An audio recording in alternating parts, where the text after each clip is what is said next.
Serio. Serio. Y ahí, ese delegado, ¿no? ¿Ves?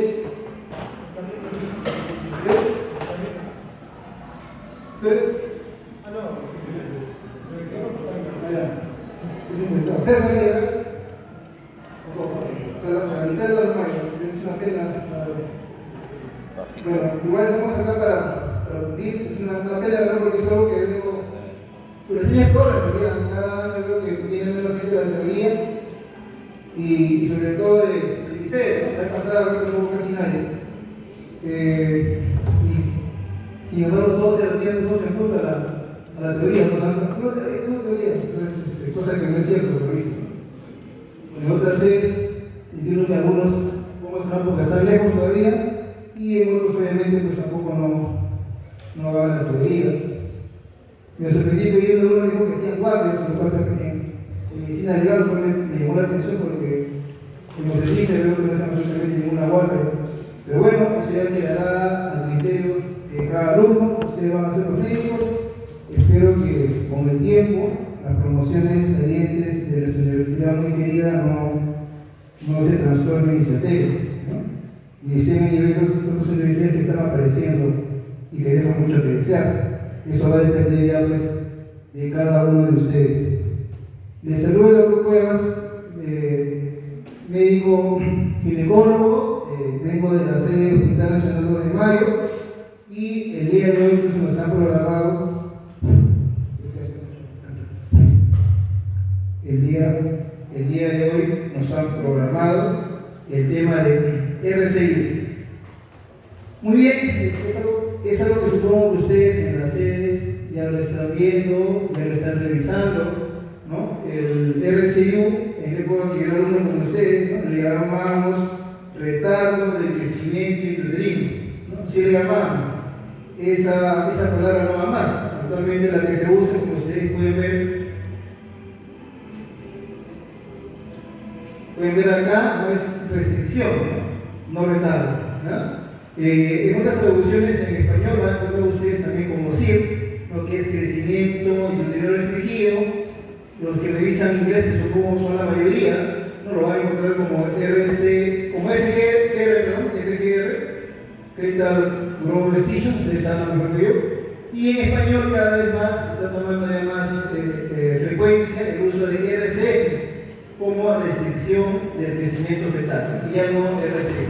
Sin embargo, para efectos prácticos lo vamos a conversar, imagino, por muchos años más como RCU. En ese sentido, vamos a empezar haciendo la definición. ¿Cómo se está definiendo el RCU?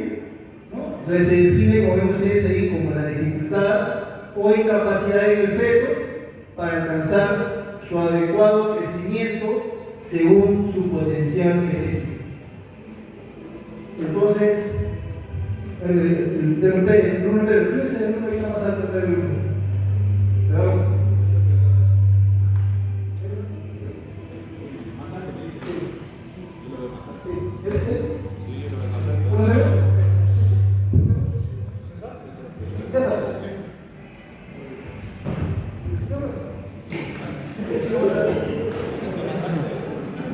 Por tardón.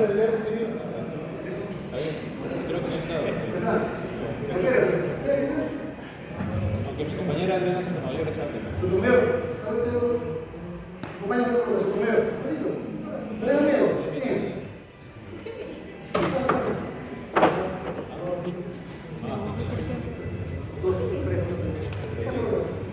Mi compañero Elvis puede ser. Elvis. Pase eso, más Elvis. La chica más bajita. No, más baja no está. De repente Melanie Jara. No está bajita.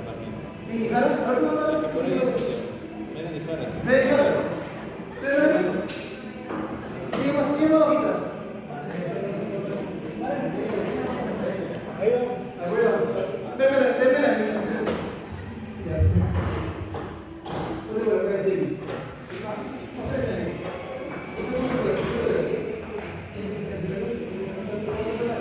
Vamos a hacer una fila acá con los chicos, ¿ya? Ven por acá el profesor tenía que estar medio, siempre soy el más bajito con los padres. ¿Ya? Si hacemos, vamos a suponer, ya no vamos más porque no, aparte que tampoco no colaboran, no se puede que vamos a un poquito más allá.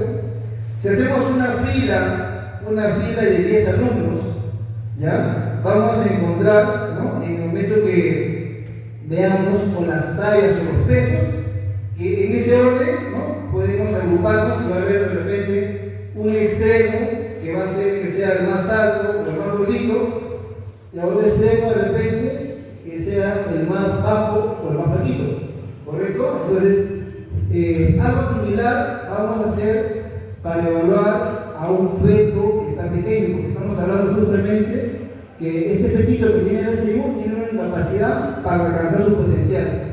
¿Y cómo hacemos eso? Pues ponemos una pieza que pongamos 10 fetos en fila. Acá está el feto 1, el feto 2, 3, 4, 5, 6, 7, 8, 9 y 10. De esos 10 fetos que están ahí, vamos a considerar, ¿no?, que es un feto pequeño al 10% de la población. El 10% de la población debería ser ella, ¿no?, sería un feto pequeño. Sobre ella vamos a analizar los estudios porque ella, por ser entre comillas pequeña, tiene un riesgo comparado con los fetos que están acá. ¿Ya? Eso no se acabó. Ahora sí, vamos a suponer que por acá sus compañeros más adelante no sé, se casan.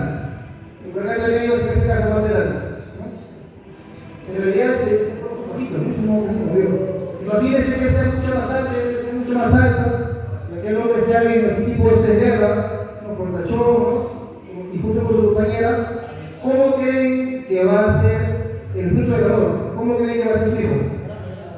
No, probablemente bueno, más o menos grande, buena talla, buen peso. Y en el caso de los compañeros, ¿no? Claro, probablemente el hijo que tengan ellos va a ser un poquito más pequeño, más delgadito, lo cual es normal, porque como estamos viendo ahí, cada feto van a ser de acuerdo a su potencial genético, ¿sí? Más alto, más grande, más bonito, probablemente va a ser, mayor peso va a ser, más bajito, más delgado, probablemente el pequeño va a ser, de menos peso va a ser. Obviamente hay que tener cuidado que no solamente pues hay muchos factores, no solamente genéticos, sino también ambientales. Sin contar que estamos en el Perú, y en realidad nuestra, pues, entre comillas, raza es muy variada, ¿no? Entonces puede ser también que ellos sean de ese altazo, pero en vez de su papá y su mamá son bajitos. Hay que ver también eso. O sea, esto que estoy comentando es solamente un símil para hacer una idea. Entonces, hay que tener cuidado porque generalmente vamos a encontrar que acá van a ser los bebitos pequeños. Entonces, estos bebitos pequeños, ojo, hay que tener también cuidado. Puede ser que sean pequeños porque papá y mamá son pequeños. O sea, no todos los fetos pequeños que vamos a encontrar va a ser un feto con RCU. ¿Ya? Listo, chicos, muchas gracias. Tú me la molestas. Gracias. ¿Ya? Entonces, basados en ello, gracias a los compañeros, basados en ello, pues, como le digo, en el caso del RCU, sí hay un problema. El problema de fondo, como ustedes ven acá, es que va a haber una distribución placentaria. O sea, para que ustedes sean pequeños hay muchas causas, pero la que tiene que ver con el RCU que nos interesa y que vamos a hacer hoy día es que hay un problema a nivel de la placenta, porque puede ser pequeño por otros motivos que ahorita lo vamos a ver. Y hay que tener acá también cuidado con este término que se usa para conversar de lo que estamos hablando, el PEC. El PEC es un feto pequeño para la gestacional. ¿Es un pequeño gestacional o es un pequeño sano? Lo que damos el ejemplo acá del hijo de Edwin. Si es pequeñito, chiquito probablemente va a ser pequeño, pero es porque eso es su potencial genético, pero es un pequeño sano. En inglés es lo que ustedes ven ahí, ¿no? Y tengan cuidado también, porque usted que lleva pediatría, a veces eso se puede sobreponer o alternar, por eso es que muchos usan solamente la palabra feto pequeño funcional. Porque PEC a veces usa también en pediatría, ¿no?, para definir el recién nacido que está por un peso por debajo de lo que lo pueden hacer. Muy bien. Entonces, una cosa más. Ya estamos diciendo, La definición general que hace mucha literatura es el RCU, sobre todo la americana, y es lo siguiente: RCU es aquel neonato cuyo peso al nacer está por debajo de percentil 10, lo cual para nuestra realidad sale de lo real, sale de lo que corresponde, porque no es así. Pero, por ejemplo, en Norteamérica usan esta definición. Feto menor de 10, ahí es un RCU. ¿Por qué? Porque obviamente en ellos su genética y su ambiente es muy diferente al nuestro. ¿Ya? Y una cosa más que estábamos conversando. Entonces, si esto que está acá, por ejemplo, fuera, esto que está aquí en la fila que comentaba, ¿no? Acá está el compañero más alto, acá está la más bajita, yo estaba por acá en el 20, por acá estaba su Elvis, ¿no? Entonces, acá estábamos todos en fila. Como digo, partimos el percentil 10 y el último que queda, o lo que está por debajo de 10, se considera que son pequeños, y según la definición anterior, de la lámina anterior, todo lo que está acá serían unos RCU. Sin embargo, hay que tener cuidado. Es una definición que usamos solamente de manera operativa para poder detectar. Hay fetos que van a estar por encima del percentil 10 y también van a estar desnutridos, también van a ser RCU.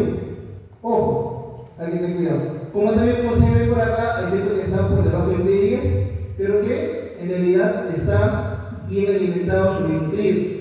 Entonces, lo que usamos del P10 es una definición arbitraria, que para el efecto de ustedes, futuros médicos generales, que probablemente no van a ser ginecólogos, es suficiente. Pero hay que saber que esto es algo, como les digo, que se usa de manera general, porque van a haber residuos que van a estar por acá. Puede haber un residuo con percentil 20, puede haber. Puede haber un feto normal que no sea residuo con percentil 8 o 7, puede haber. ¿Ya? ¿Correcto? Entonces hay que tener mucho cuidado. Como ven acá, la mayoría de fetos desnutridos, los que están acá incluso, no son pequeños. ¿No? Entonces en el futuro, esto que estamos hablando hoy día, podría cambiar. ¿Ya? Pero para efectos prácticos de ustedes, el examen, el ENAD, el examen al internado, qué sé yo, vamos a usar percentil 10. Si alguien va a hacer ginecostetra, más adelante va a ver que esto puede cambiar un poco. Entonces, en conclusión, cuando ustedes acá en la práctica clínica, el diagnóstico de efectos pequeños se va a llevar a cabo generalmente en base a un peso fetal estimado. Yo tengo que estimar el peso de ese feto y si cae por debajo del P10, pues este es un feto pequeño, un feto pequeño. ¿Ya? Esto que está aquí es lo que les expliqué. ¿Y por qué es importante detectar fetos pequeños? Pues por lo que está acá. Porque se ha visto, se ha demostrado que el nacer pequeño tiene muchas implicaciones para lo que es no solamente el problema al nacer. Ustedes ya han nacido en neonatología, llevan pediatría, llevan neonato, y han visto que un feto pequeño tiene muchas complicaciones, ¿no? Creo que también se ha visto que esta persona que nace cuando sea adulta va a tener, por ejemplo, mayor riesgo de obesidad y va a tener mayor riesgo de enfermedades cardiovasculares y metabólicos. O sea, no solamente nacer pequeñito, bien la silla, ¿no? Y ya está todo bien, no. Hay problemas al nacer, ustedes ya lo conocen, lo han visto en el relato, pero también hay problemas en la vida adulta. Ojo. Por lo tanto, es importante detectar estos fetos pequeños, porque estos fetos pequeños al nacer tienen un peor resultado perinatal que lo que está en el percentil 20, lo que está en el percentil 50 o percentil 80. De esa manera, si yo lo detecto, ¿no? Entonces puedo hacer un control más intensivo, lo cito más continuo, el control prenatal, le pido más examen, de repente voy a estar con ecografías especializadas y también voy a hacer una planificación adecuada del momento óptimo del parto, porque estos fetos, ojo, entrañan un riesgo elevado de muerte. Estos fetos con RCU tienen un alto riesgo de hacer vómito fetal, ¿ya? Y se dice incluso que de cada 10 fetos que mueren en útero, de cada 10 óbitos, el 30% sería debido a un RCU. Y ese RCU, como ustedes ven, se puede detectar y se podría prevenir. En nuestro medio, lamentablemente, lo que ocurre es que se nos pasa. No lo vemos, no lo diagnosticamos. ¿Y quiénes son los que más están en contacto con las gestantes? ¿El ginecostetra? No, generalmente está la obstetriz y el médico general. Y en lugares alejados del Perú incluso está solamente a veces hasta la enfermera o un técnico de salud o hasta un sanitario, que ni siquiera es técnico, sino que trabaja en el centro de salud o en el puesto, porque toda su vida ha laborado ahí y ha aprendido a lo malo. Entonces, Como ven ustedes ahí, estos RSIU tienen riesgo de deterioro fetal en el útero, riesgo de muerte fetal y peor resultado en comparación con los fetos que tienen glucosa nasal. Algo importante es que también estos fetos con RSIU se van a asociar con alteraciones en el estudio Doppler, ¿ya? Que lo vamos a ver más adelante. Y esto que dijimos, el término P, es usado para diferenciar a un subgrupo de fetos pequeños que no presentan los cambios de fetos intermedios. Es decir, los fetitos van a ser pequeños, pero no van a tener una adaptación, no van a haber cambios en el Doppler, y cuando nazcan, sus resultados prenatales, sus complicaciones van a ser similares a los fetos que tienen un peso normal al nacer. Esa es la diferencia entre el PEP y el feto con RCI. Esto que está acá les pongo, nuevamente para acá. Hay guías incluso que usamos en la especialidad, como esta que está acá, que es de la Sociedad Internacional de Ultrasonido en Ginecología, que en su guía de diagnóstico y manejo del feto pequeño y el residuo, por medio colocan que para hacer el diagnóstico, no solamente con eso, un peso fetal estimado menor de 10 y o una circunferencia abdominal que está también por debajo de 10. Y ahí sigue su clasificación, sigue el trabajo que tiene que hacer para el diagnóstico. Como se da cuenta, la mayoría está poniendo solamente como un crecimiento por debajo del PDS, pero eso no ocurre porque lamentablemente pues, son otra realidad. Por eso, como digo, esto no es exactamente así. ¿Ya? Hay que tener mucho cuidado. Como siempre en obstetricia, vamos a hablar de factores de riesgo. En este caso, tenemos como factores de riesgo los maternos. Igual también como en toda patología estética, ¿cuál es el factor de riesgo más común? Una paciente que ha tenido previamente un embarazo progresivo, ¿no? Si hablamos por ejemplo de parto pretérmino, ¿cuál es el factor de riesgo más común? Una paciente que en su primer embarazo ha tenido parto pretérmino. Factor de riesgo para preeclampsia, una paciente que en su primer embarazo ha tenido preeclampsia. Acá pasa lo mismo. Si ha tenido residuo, es un factor de riesgo materno importante. ¿Qué más? Como ven ustedes ahí, bajo peso materno luego del embarazo y de nutrición. Como también nos dice todo suele ocurrir, ¿no? El socioeconómico bajo, los vicios, sobre todo lo que tiene que ver con lo que es la adicción y tabaquismo. El tabaco y el consumo de marihuana están muy asociados a fetos pequeños y útero. Edades extremas, como ustedes ven acá, y muy importante, hay que siempre parar la oreja cuando veamos una gestante que llega con hipertensión crónica, que llega con diabetes gestacional, que llega con el famoso síndrome epifosfolipídico. En obstetricia, veo una gestante con SAP, automáticamente uno mecánicamente piensa en cuidado, ese feto puede tener un residuo. Y otras enfermedades vasculares cerebrovasculares como lupus, tromofilia, problemas renales, etc. Y también es asociado, ¿no?, el feto pequeño útero con lo que es la anemia y la altura. Estos son los factores de riesgo maternos. Respecto a los factores de riesgo fetales, tenemos por ejemplo las infecciones congénitas, lo que tiene que ver, lo más común que siempre nos acordamos, ¿no?, es el TORCH, ¿no?, lo que es el toxoplasma, lo que es la rubiola, lo que es el sistematovirus, el herpes, pero también hay otros virus importantes, ¿no?, sobre todo lo que es malaria, que es mundial, la verdad es muy importante, ya que acá en el Perú tenemos solamente por regiones, ¿ya? ¿Qué más? La sífilis, la TBC, el HIV, la varicela, entre otros. Entre las infecciones que no son factores de riesgo para lo que son fetos pequeños. Las aneuploidías también, muy importante.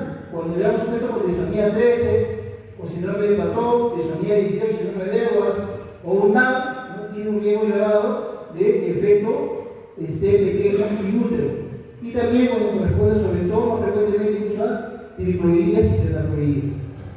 ¿Qué más? En el caso de que sean embarazos gemelayos o de medio grado, uno de los fetos se puede quedar más pequeño, y también con microdepresiones y ciertos síndromes genéticos. Muy difícil de diagnosticar en nuestro medio por la falta de logística. Y finalmente, los factores de riesgo placentario que vemos ustedes acá: insuficiencia vascular placentaria, separación crónica, paciente TP parcial o un hematoma, infarto extenso de velocidades coriónicas, lesión vaginal o la glucosa de cordón, cuando hay malformaciones uterinas mullerianas, sobre todo lo que es el útero unicornio, y una placenta que esté muy madura antes de tiempo. Esos son los factores de riesgo, ¿ya? Respecto a la fisiopatología, ¿ustedes hicieron la clase de preeclampsia? ¿Sí? Ya.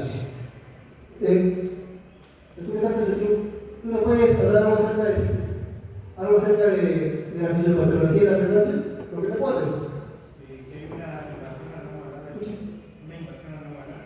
la placenta y eso no permite que las arterias lleguen a la vesícula, pues aumenten su capacidad, así que es una con alta resistencia. Eso puede haber efectos Angélica. ¿Ya? Muy bien, muy bien. ¿Qué hay que hacer?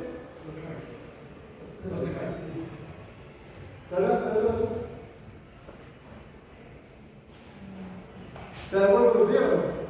Doctor. ¿Está de acuerdo con el compañero? Sí. ¿Hay algo que agregar? ¿No? ¿Por acá? No hay nada que agregar. ¿Cosa dicho? ¿Ah? ¿De acuerdo? No hay nada que agregar. Ahí está, es una especie de intención porque ya no se ve si no volver a principio. En la mala implantación de la placenta, como menciona el compañero, la placenta genera una respuesta antiangiogénica, que es dos factores, el SN y el SFLG, lo cual genera una disfunción endotelial sistémica, ¿no? Que lleva principalmente la endoteliosis, ¿no? Renal, que manifiesta la proteinuria dentro de la fisiopatología, ¿no? Por eso están esos criterios, ¿no? Perfecto, sí. ¿No? Lo que dice el compañero, ¿tiene que hacer? San Bartolo. San Bartolo, muy bien. Una muy buena serie San Bartolo, como siempre. Entonces, lo que dice el compañero es correcto. Digamos lo que ya previamente nos había mencionado, ¿no? Primer participante. Entonces, todo eso pues, son teorías que se plantean para la preeclampsia. Lo mismo es para el RSI. ¿No? Por eso muchos de primera parte consideran a la preeclampsia y el RSI como grupos hermanos. Todo lo que ha dicho los compañeros está mostrado en este esquema, ¿no? Y al final, muy correcto lo que han dicho ellos, ¿no? Cuando haya un insuficiente reemplazo de la capa muscular lisa, acá está normal, la capa muscular reemplazada por lo que es el fosfoblasto. Entonces, estos vasos quedan con una luz bien ancha. En cambio, en el caso de que haya una invasión anormal, ¿no?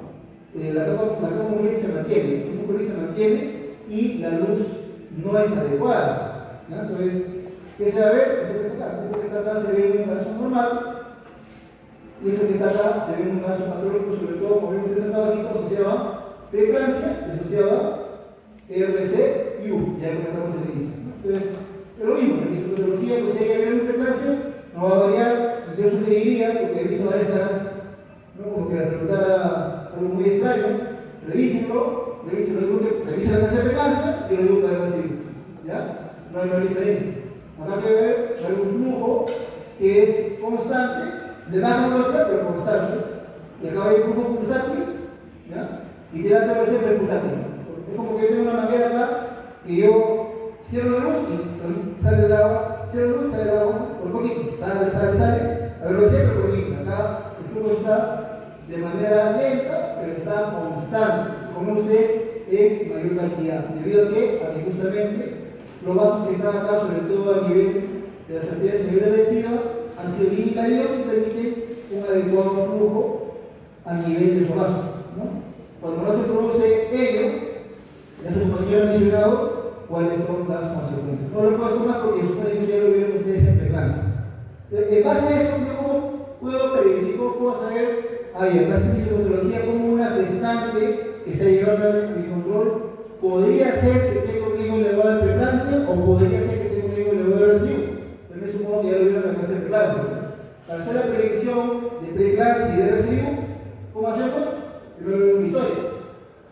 Ya dijimos, pues si la paciente tuvo preeclampsia, doctor, y me dio el embarazo, nació a los 6 meses y medio, yo me fui al hospital de la maternidad de Lima y estuve hospitalizada en la UCI materna una semana. Me hicieron incluso diálisis y luego una semana ya pasé a piso, estuve ahí unos 3 días más y luego felizmente después de 10 días me dieron de alta, doctor, y estoy acá en mi segundo embarazo. Me dijeron que todo eso fue porque tuve algo llamado la presión alta del embarazo. Yo tuve a la paciente preeclampsia. Entonces, solamente por haber tenido eso, solamente por esa historia, esta paciente ya tiene un riesgo elevado de preeclampsia. ¿Ya? Si yo le agrego lo demás, el riesgo va a ser mucho mayor. Pero vamos a suponer que la paciente no haya tenido preeclampsia, ¿no? Todavía le veo la buena clínica. ¿Qué cosa voy a hacer? En el primer trimestre, junto con la preeclampsia, ¿qué cosa hacemos? Tomamos a la paciente la presión arterial, le hacemos el Doppler de las arterias uterinas, ojo, eso es muy delicado, las uterinas, y usamos marcadores bioquímicos, de los cuales en el caso de la preeclampsia y de la residuo, el más usado es el PLGF, que es el placental growth factor. ¿No? Ustedes que vayan a ver lo van a conocer obviamente mejor que yo. Todo eso es un software y ahí me da literalmente un número en el cual yo puedo calificar a la paciente como alto riesgo o bajo riesgo.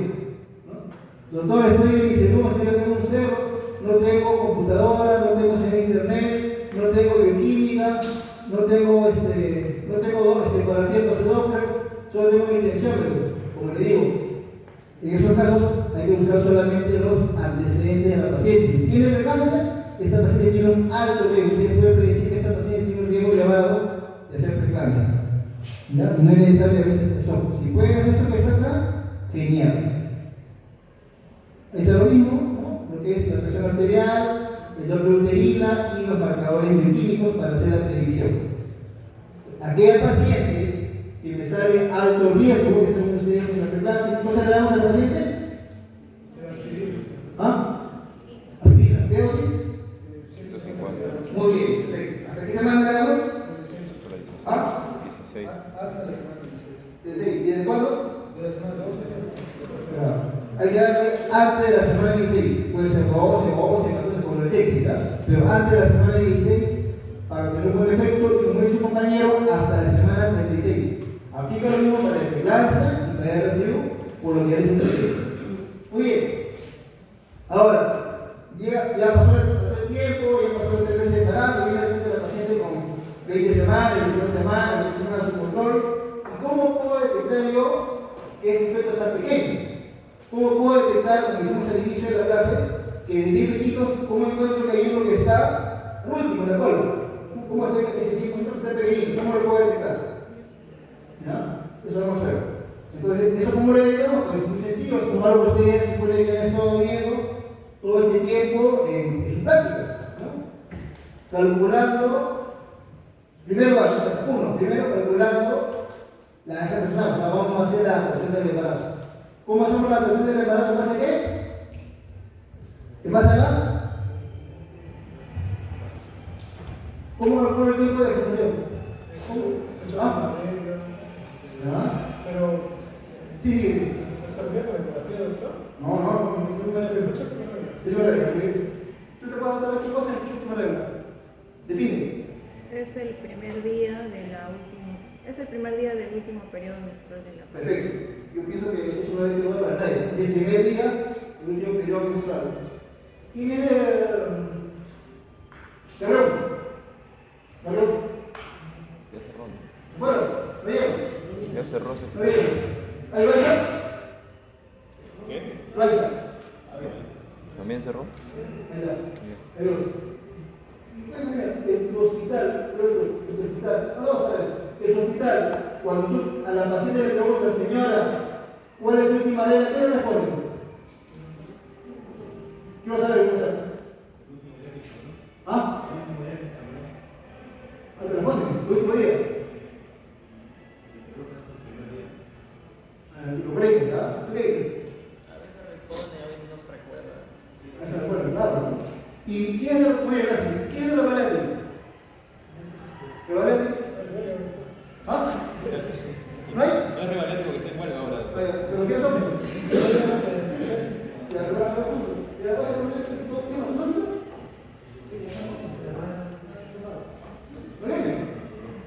¿Ya y realmente, hay una pregunta, cuando responden eso, ¿responden o no? Creo que en nuestro ritmo pasa eso. O sea, necesitamos saber la fecha última regla para calcular con su compañero médico. La etapa nacional, un grado, con la fecha última regla. Pero le preguntamos a veces incluso, he visto que uno ni siquiera saben cómo se define el fútbol. Obviamente veo que la paciente no sabe qué es fútbol, pero su médico que le da el último día de regla. O nos preguntan, a veces no saben, a veces se acuerdan, a veces no se acuerdan. Entonces, es un problema para nosotros en nuestra realidad que muchos pacientes no se acuerdan la fútbol. Entonces, eso nos va a dificultar. Pero si la paciente si la paciente se recuerda adecuadamente la FUR, o sea, si tiene una FUR segura y confiable, o sea, con seguridad se acuerda, tiene ciclos regulares, no usa anticonceptivos, etc. Entonces, yo podría usar esta FUR, como se me había mencionado, para calcular la eje nacional. De manera práctica, siempre se recomienda de todos modos, comparar con una ecografía y se puede, idealmente el primer trimestre, ese dato que hemos obtenido. Y cuál es otro caso, como sus compañeros, tanto el Evariati, el VAIS, supongo también el base si pudiera y sede, ¿no? Tú le pones a la paciente la regla, como siempre digo, ¿no? Como si le contaras, no sé, pues, señora, ¿cuál es la derivada del integral, no sé, del cuadrado, de no sé, pi? ¿No? ¿Así lo digo? Última regla, no se acuerdan. Si te quiere decir algo, ¿qué está preguntando? Pero no se acuerdan la paciente. Eso es muy común en nuestros medios. Entonces, si la paciente no conoce la FUR, o de repente la FUR no es segura, no es confiable, pues en ese caso, ¿qué nos queda? Solamente usar ultrasonido. ¿Ya? Ultrasonido, es ecografía. Idealmente, repito, del primer trimestre. Y en el primer trimestre utilizamos en la ecografía informe el LSM, y la longitud coronal, o longitud peronal, o longitud coronal varía, que es decir, la medida del embrión. No usamos la medida del saco central, usamos la medida del embrión. Generalmente una ecografía que tiene 8 semanas, 10 semanas, de repente la genética, entre 11 y 13,6. Esas ecografías son muy útiles para poder calcular la eje nacional, la talla del embarazo, si la paciente no sabe la FUR, y también para corroborar si es que la paciente sabe su regla, pero si no, de todas maneras, corroborarlo. ¿Listo? Muy bien. Y ahora arriba, la última, ¿cómo calculas la eje nacional? La paciente llega y dice, bueno, doctora, mi última regla es el día 20 de marzo. ¿Cómo calculas? O dice, señorita, hoy día, ¿cuántos meses tengo? Esta pregunta es la nacional, ¿no? Quiero responder. Dijimos 20 de marzo, ¿no? 20 de marzo fue la pregunta.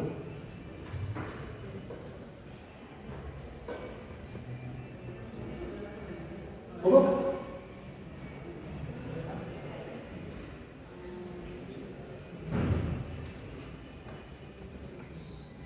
Hagamos. La tercera cantidad chica. ¿Cómo haría? Doctora, mi fecha última vez es el 20 de marzo.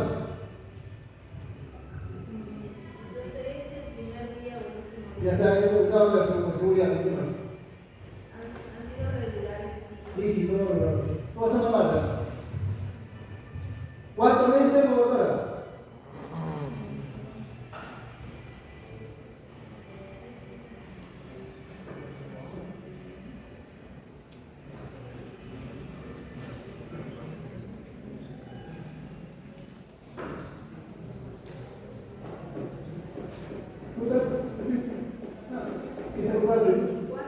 ¿Ah? 24, ¿ah? ¿Tú? Estás bloqueado. ¿Tú estás ahí? Vallejo. ¿Cómo lo logro? Me pregunta, doctor, mi fecha te parece el 20 de marzo. ¿Cuántos meses tengo hoy?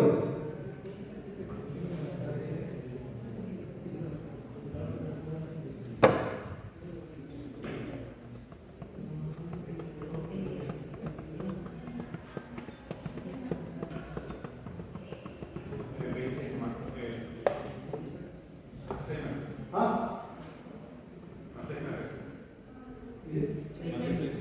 ¿Se ve? ¿Ya? Y usted dice, escucha, yo si se me encontré, también sé que tengo cemento.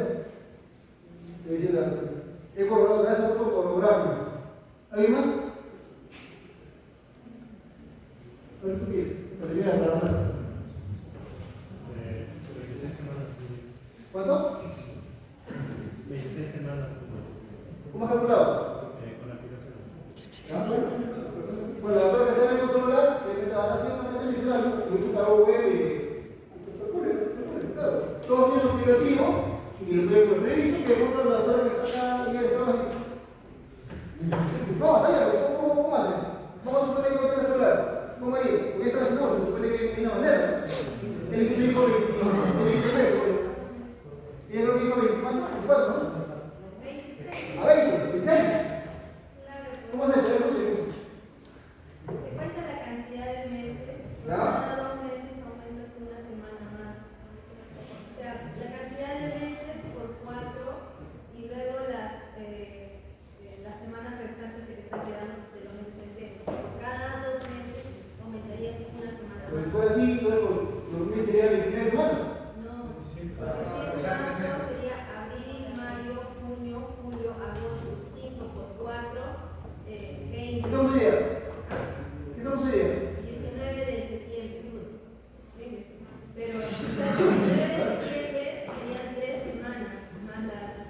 No he entendido porque hay reglas, pero si coincide, está bien. ¿Ya?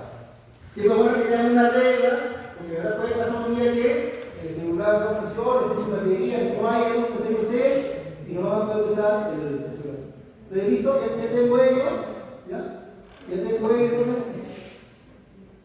¿Cómo voy a hacer yo el control natal? Tengo que dedicar este pequeño como viéndola al punto de vista. Eso es lo que hacemos en la práctica. ¿Verdad? Ustedes no van a tener ecografía, como siempre digo, seguimos en la sede, tienen que medir el proteína para ver si está creciendo adecuadamente o no. ¿Qué más? Preguntar a la paciente si tiene o no tiene los signos de alarma, sobre todo lo que tiene que ver con disminución de movimientos fetales, que está asociado a hipoxia y por tanto puede ser poder RCU. ¿Qué más? Necesitamos hacer en este momento, ahora, el día de hoy, una ecografía para ver el peso fetal estimado.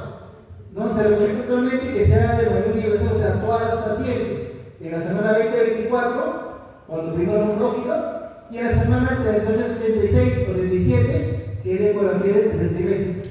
Si encontramos que adulterado a este nivel, hay que pedir pruebas directamente a la pastilla de la próstata. Puede ser termoestresante, desestresante, perfil físico y sobre todo lo que es el Doppler. ¿Qué usamos para medir la uterina? La cinta métrica. ¿Ya? Lo tiene que tener ustedes. Ahí va a ser, solamente he visto en estos días que una alumna hay dos cinta métrica, lo demás no tiene, por ejemplo, ¿no? ¿Qué más? Lo segundo, tengo que calcular el peso fetal estimado. ¿Cómo se calcula eso? Como dice acá, mediante la evaluación biométrica, o sea, mediante una ecografía. Uno, calcula el funcional. Dos, le envío la altura uterina, cómo me voy a orientar si ese feto está normal, de acuerdo a la altura uterina, está pequeño o está muy grande. ¿Ya? Si está pequeño, tengo que pedirle sí o sí su ecografía. Pero aún así no esté pequeño, como repito, hay que hacer, de todas maneras, por Estados Unidos, el cálculo de este peso. ¿Ya? El estudio del crecimiento debe ser universal. Usamos ahí medidas de la cabeza, medidas del abdomen y medidas del fémur. De acuerdo a este arte nacional y de acuerdo a ese peso, va a haber un peso, va a haber que va a salir con peso fetal estimado por debajo del P10. Para cuál es la causa de este pequeño, hay varias causas, ¿no? Puede ser, como le digo, que sea, la mayoría felizmente son fetos pequeños condicionales. Papá pequeño, mamá pequeño, qué sé yo, son perros. ¿Ya? Hay un grupito pequeñito, muy pequeñito, que son considerados como PEG anormales, donde la causa de que estén pequeños no es porque su papá y su mamá son pequeños normales, sino porque tienen algún trastorno, como hemos mencionado. Sobre todo los más comunes son el TORCH o infecciones intrauterinas, o también lo que son las cromosomatías, trisomía 13, 18 y 21, que están acá. Y solamente esta parte que está acá son considerados como CIR o RCU, que en el cual no tienen una infección, no tienen ni una cromosomapatía, no tienen una genopatía, ¿ya? Puede ser incluso que la mamá, el papá sean altos, los pies sean altos, las brazos bonitos, y ellos son pequeños. ¿Por qué? Porque hay un problema a nivel placentario, de acuerdo a la patología que sus compañeros han explicado muy bien. Esos son los verdaderos RCU, RCF o CIR, ¿ya? Entonces, en conclusión, un PEC menor del P10 puede ser pequeño, ¿ya? Pero no tiene resultados antinatales, son la mayoría, el 70%. ¿Ya? Los RCU de verdad, estamos hablando del día de hoy, que son por un problema de insuficiencia placentaria, son solamente el 30%. Y hay un grupito pequeñito, muy pequeñito, lo que hacemos como PEG anormal, que como dijimos, con cromosomapatía, con infección, o también incluso con alguna malformación, tienen cardiopatía, tienen un problema intestinal, etc. Y por ese motivo no crece. Entonces, eso lo van a comportar en casa. Cuando yo evalúo un sujeto pequeño, tengo que hacer luego Doppler. Puedo hacer Doppler test uterinas, sobre todo para la predicción. Para lo que es la evolución de este sujeto pequeñito, puedo usar el Doppler sobre todo de la arteria cerebral media, el ducto venoso, el factor umbilical y la relación cerebro-placentaria, que es la relación que hay entre lo umbilical y la cerebral media. Acá están los valores de cuando yo considero un Doppler anormal. En general, como ustedes ven acá, para lo umbilical es cuando este índice que está acá, que es el IP o índice de posibilidad, está mayor de 95. En cambio, para la cerebral media y para la relación que hay entre cerebral media y umbilical, que es el RCP o ICP, es cuando es menor del 65. Muy sencillo. Y en el caso del luto venoso, que es un caso muy importante, lo considera normal cuando el flujo al final de la diástole está ausente o está en reversa.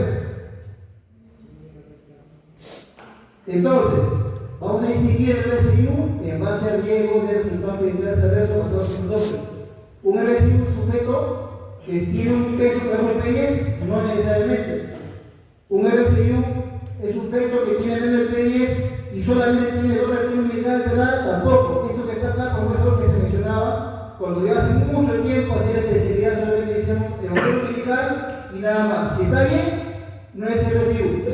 Y eso no es necesariamente cierto. Actualmente se considera que un RSI es un feto que está por debajo del P10, que tiene un doble arteria umbilical y de cerebral media, probablemente comprometidas, y también se puede tener arterias uterinas, como dijimos al inicio, con un índice de positividad mayor a 95, está alterado. Umbilical uterina es normal cuando está por encima de 95, cerebral media y RSP es alterado cuando está por debajo del P5.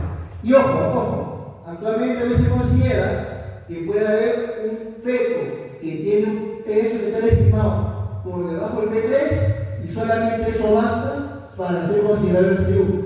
No necesita que tenga alteración del tope que estoy mencionando acá. Si yo encuentro un evito que tiene P62 o P21, ese efecto automáticamente toma el diagnóstico del RSI, aún así su Doppler esté normal o aún así no tenga Doppler. ¿Ya? Eso es lo que se considera por ahora como RSI. El RSI se va a dividir en dos grupos, precoz y tardío. Hay un punto de corte para eso que generalmente es la semana 32. El RSI precoz es el que se diagnostica antes de la semana 32 y el RSI tardío después de la semana 32. En el precoz vamos a ver lo que hablábamos, ¿no? La insuficiencia placentaria va a ser muy grave, muy comprometida hasta la placenta, va a ser alto grado de insuficiencia placentaria. En cambio, en el tardío hay un bajo grado de insuficiencia placentaria, una placenta que no trabaja bien, pero trabaja más o menos. Acá esa placenta prácticamente no trabaja adecuadamente. ¿Qué más? En el caso del precoz va a haber una hipoxia franca por este motivo. Esto va a estar en hipoxia y por lo tanto se tiene que adaptar cardiovascularmente hablando. En cambio, en el feto tardío, como tiene un bajo grado de trastorno placentario, hay un hipoxia sutil y el feto no se adapta, no hace mecanismo para adaptarse. Este fetito, como tiene que adaptarse, tolera la hipoxia por buen tiempo. Yo siempre pongo acá el ejemplo, ¿no? Acá pongo el ejemplo, siempre pongo el estudiante San Marquino, ¿no? El estudiante San Marquino sale de su casa con 2 soles, ¿no? Con 2 soles, porque esos 2 soles tienen que ocuparse, ¿no? Para ir a la universidad, regresar a la universidad, si puede comer un menú y de pasadita que alcance para sacar la fotocopia, ¿no? Eso es el ejemplo. Entonces, ¿qué haces? Con 2 soles te acostumbras a cada día vivir. Entonces tienes una alta tolerancia a tu hipoxia. Pero de repente viene para acá con, no sé, pues un estudiante, no sé, de ejemplo, no sé, ¿cuál?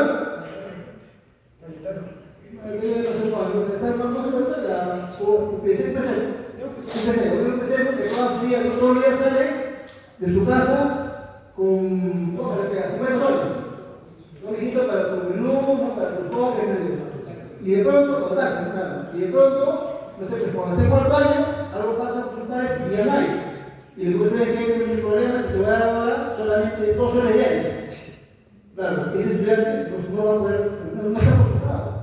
No está acostumbrado, entonces no va a tolerar esa situación de cambio. Igual pasa con el feto. El feto, como no tenía noción, tiene que ser bajo, cuando empiece a tener una noxa, por ejemplo, debajo del parto, este evito no va a aguantar.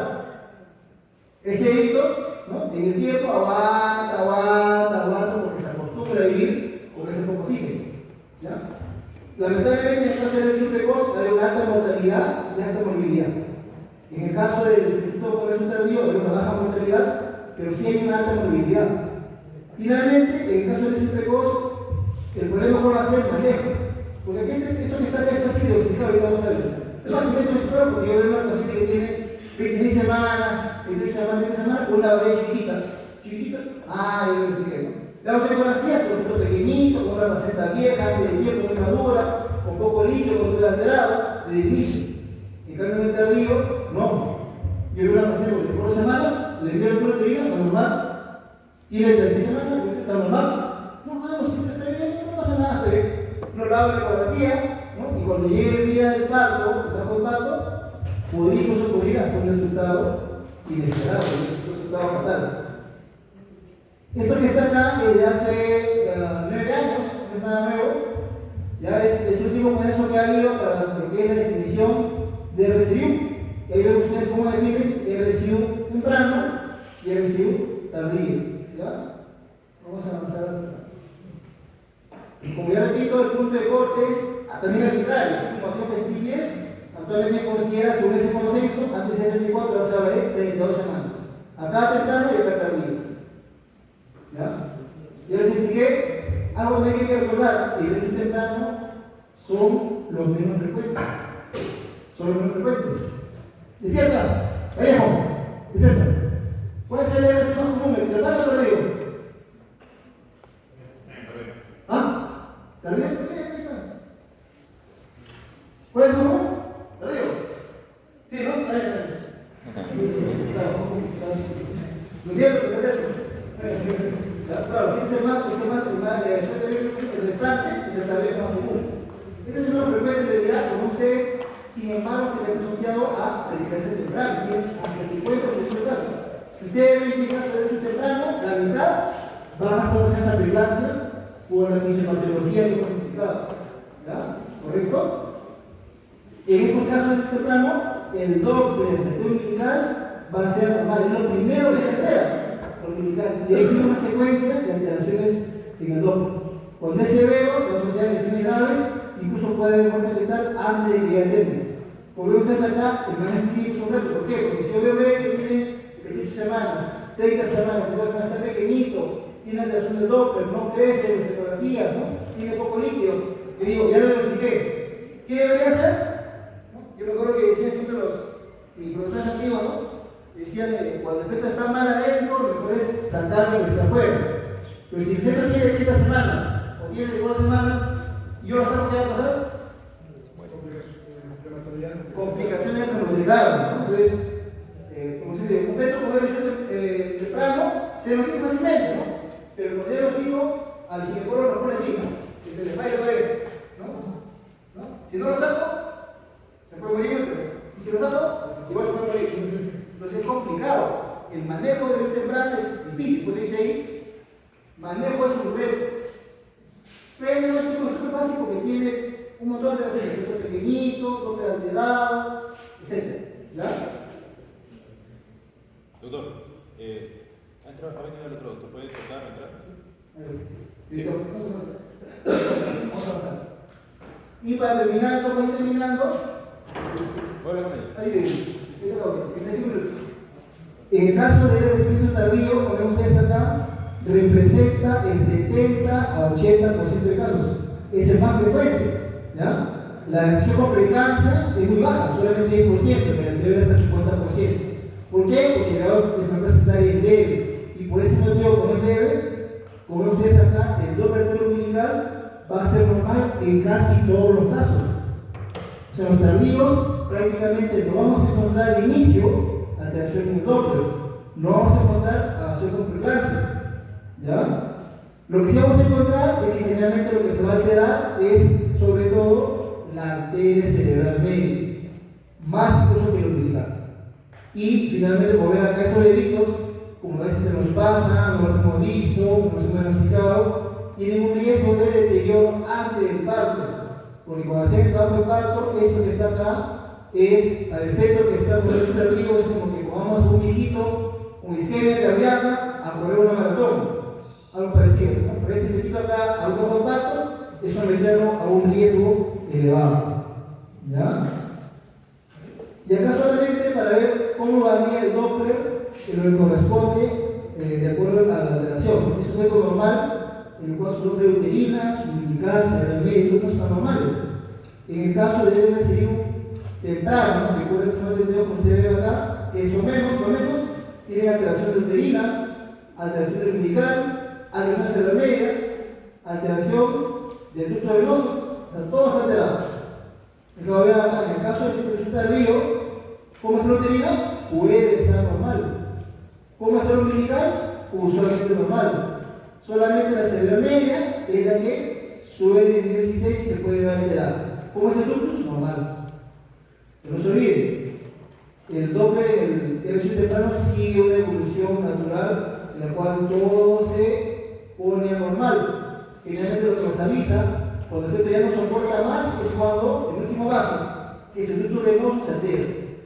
Cuando el último está alterado, está sin diástole o está con esta invertida, el feto está diciendo, y es hora de que me salga porque probablemente en los siguientes 5 días me voy a morir. Acá, sin embargo, como vemos en este tardío, lo único que se puede alterar usualmente es la cerebral media. ¿Ya? Y hay que tener por eso mucho cuidado porque el problema lo vamos a hacer sobre todo el día del parto. Mientras no esté el parto, no se van a dar cuenta o puede ser que no hagan ninguna molestia estéril.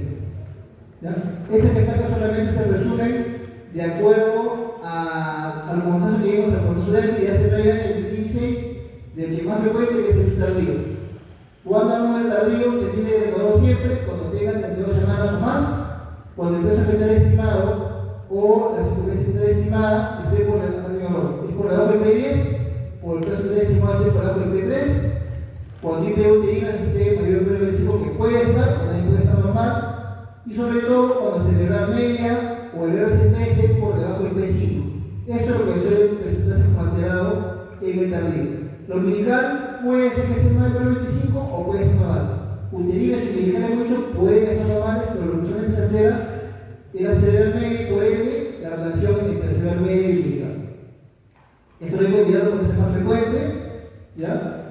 Y finalmente, el Hospital Clínico de Barcelona, que es el que rige actualmente a nivel mundial mucho del manejo de RCU, clasifica los estadios. De acuerdo, una que un diagnóstico de RCU lo clasifico en estadio 1, 2, 3 o 4. ¿Ya? Si es estadio 1, por ejemplo, ahí como sabemos solamente va a haber una resistencia inicial placentaria. Si es estadio 2, una resistencia grave. Si es estadio 3, hay una baja sospecha de acidosis. Pero si es una estadio 4, la sospecha de acidosis es muy alta y por lo tanto hay riesgo de muerte elevado. Cuando hablamos del 4, cuando el ducto venoso, por ejemplo, está con su diástole invertida. Esto es lo que decía, entonces está viendo ya que se lo saque. Si hacemos un monitoreo fetal, o sea, un NST o un TST, vamos a encontrar, por ejemplo, que hay aceleraciones en la cardiografía y termina la reducción de la variabilidad. En cambio, en lo más común, felizmente, encontramos es cuando el feto está en estadio 1, que va a estar pequeñito y solamente va a tener alteración o de uterina, que está más del 95, o del índice placentario, que está en menor del percentil 5. ¿Ya? De acuerdo a este estadio que clasifiquemos, vamos a hacer manera. Acá está. Y su RC1, finalmente cuando terminamos el embarazo a la semana 37. Y su RC2, tenemos que terminar el embarazo a la semana 34 por esa electiva. Y el RC1 puede ser vía vaginal, ¿no? Salvo que esté utilizado la vía vaginal. En el estadio 3, terminamos el embarazo a la semana 30 por cesárea. Y bien, en el RC4, que es muy severo, a partir de la semana 26 tiene que indicarse el embarazo sin que se no va a soportar más. Y ojo, en el caso de los PEC, que dijimos que son los bebés pequeñitos porque genéticamente iban a ser así, simplemente dejamos que avance normal como porque es hasta la semana 40, hasta el 9 meses, y si no ha nacido ahí, en ese momento recién podemos inducir a la automática.